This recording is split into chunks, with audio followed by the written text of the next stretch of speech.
how we can create a blue line virtual tour on Google Street View using the Antigravity A1. And I'm flying the drone on my street.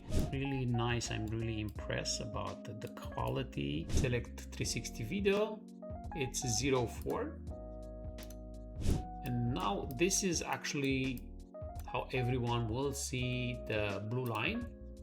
Hello everyone, this is Alan from Gothru, and in this video we're gonna talk about the new Antigravity A1 from Insta360, and we have it right here.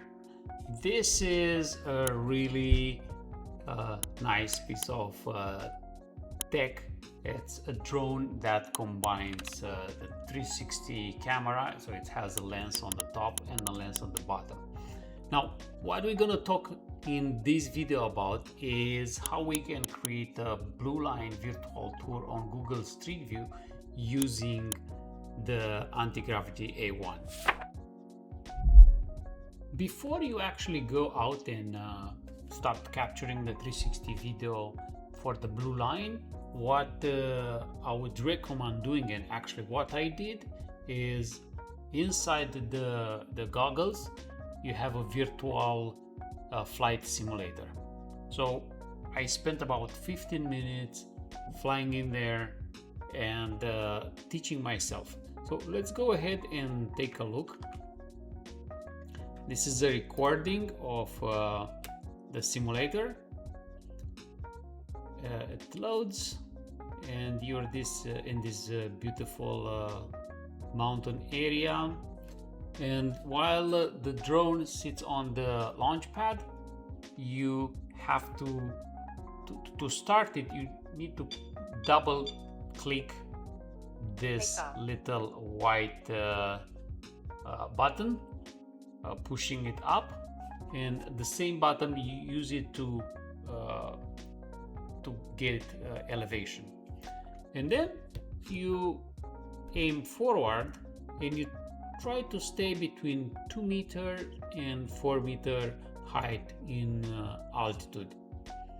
And I had a bit of a learning curve in the beginning, but after 15 minutes I was confident enough to go out, turn on the drone, and do my first flight. In this particular case, this is perfect. It's a street. I'm keeping the street in straight. Now this is me in the real world, and I'm flying the drone on my street. This is at the end, and the street is not very busy. I would not advise to drive on a highway, mostly because there are very trucks, or probably on a highway you'll have to be way higher than 2 to 4 meters.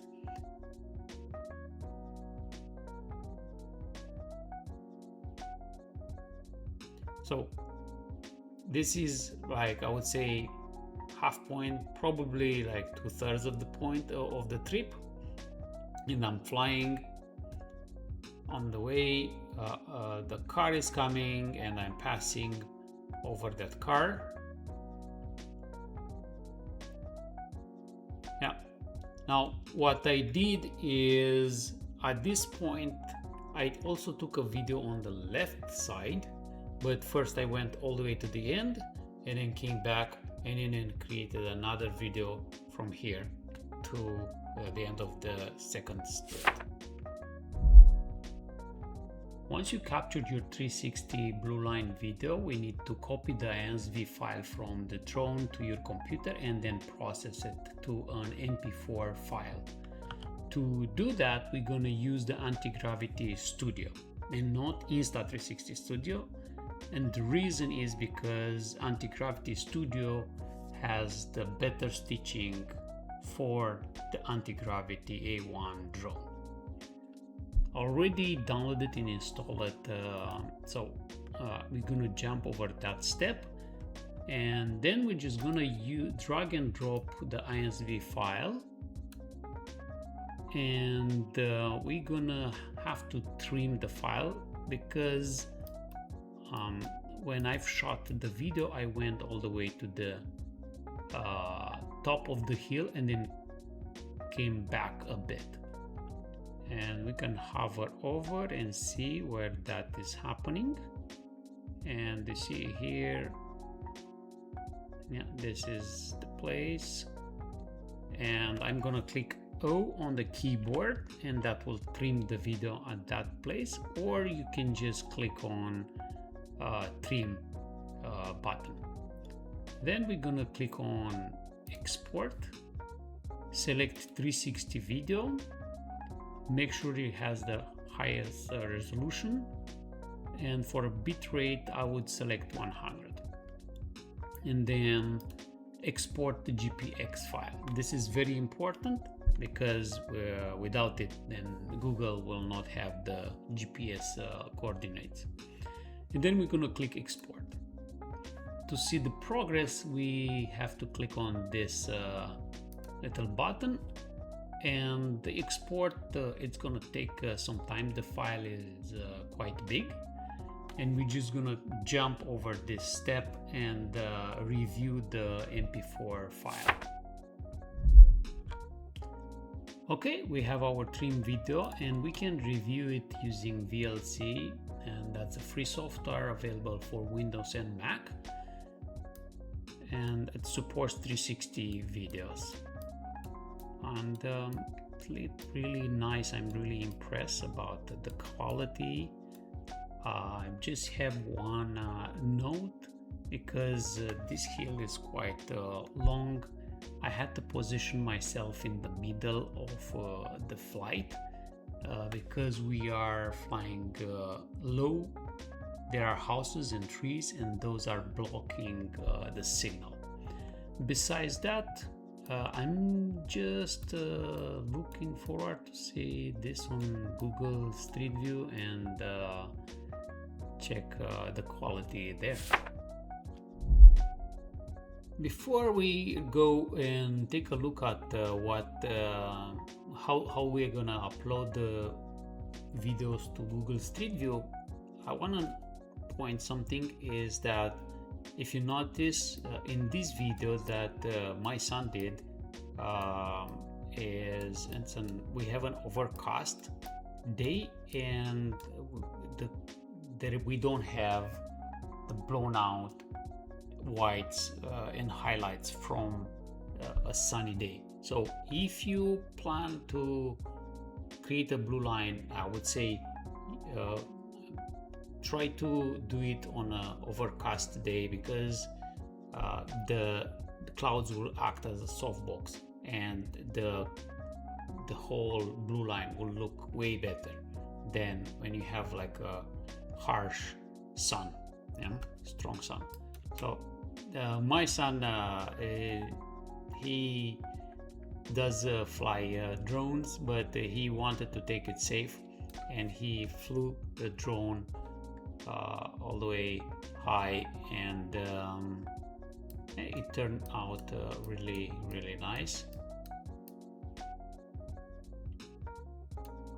Now let's take a look and see all these videos and how we're gonna upload them to Google Street View. Now that we have our MP4 file, we're gonna go ahead and upload the MP4 along with the GPX file to Google Street View. Now let's go to the Google Street View Studio, and we're gonna click upload button, select 360 video, it's 04, and by default the video doesn't have GPX, so Google does not display anything in here. We're gonna click the three dots, upload GPX, and we're gonna select the GPX file. And now, since Google has the GPX, it knows exactly what each frame is from the video on the map, and we're gonna click OK. Now one note, I already did this step like a week ago, and I wanted to have at least one of the video like processed by Google because I have uploaded 3 videos. So I'm gonna remove and just click outside, and these are the 3 videos that I have uploaded. The first one is from a drone that was lifted at a higher altitude. I'm very curious if that video will be processed and we're going to be allowed to have it on Google Maps. The second video is the video going from my street to the school nearby, and this was already processed. It took about 5 days. And this is the video that we edited. It is from the end of the street to the start of the street. Okay, so these 2 are still processing. Processing times regarding Google Street View Studio, they vary. Some people are reporting that the blue lines are published in 2 days, and some people are reporting that the videos are processed in months. We talked with our Google contact and they say that there is a shortage in servers. I suppose related to the AI craze that we are right now in, and hopefully they will have more servers that they will be able to allocate to the Street View project, and we have these videos processing faster. So I'm gonna click on the video that was already processed, and we see processed, no error. If you have an error, usually you get the error and an error message. And then we have the Street View here and the blue line. So I will click on this image, and we already have on the Street View. And what I will do is click on the view on Google Maps. And now this is actually how everyone will see the blue line, and we can already navigate the street and jump. People faces will be blurred, yeah, and automatically by Google. So to me the blue line seems quite good. I really happy with the results, especially for the time that I've spent creating this blue line. Basically the whole video was not taking more, like capturing the video with the Antigravity A1 didn't took more than 3 minutes, and then just processing time at home. To finish, I would like to say that Insta360 Antigravity A1 is a nice tool added to my 360 arsenal, and I'm looking forward to use it. And actually I'm leaving tomorrow for a fishing trip, and I cannot wait to take it there and try to look for the fishes from the air. Keep shooting, and looking forward to see your work. Take care.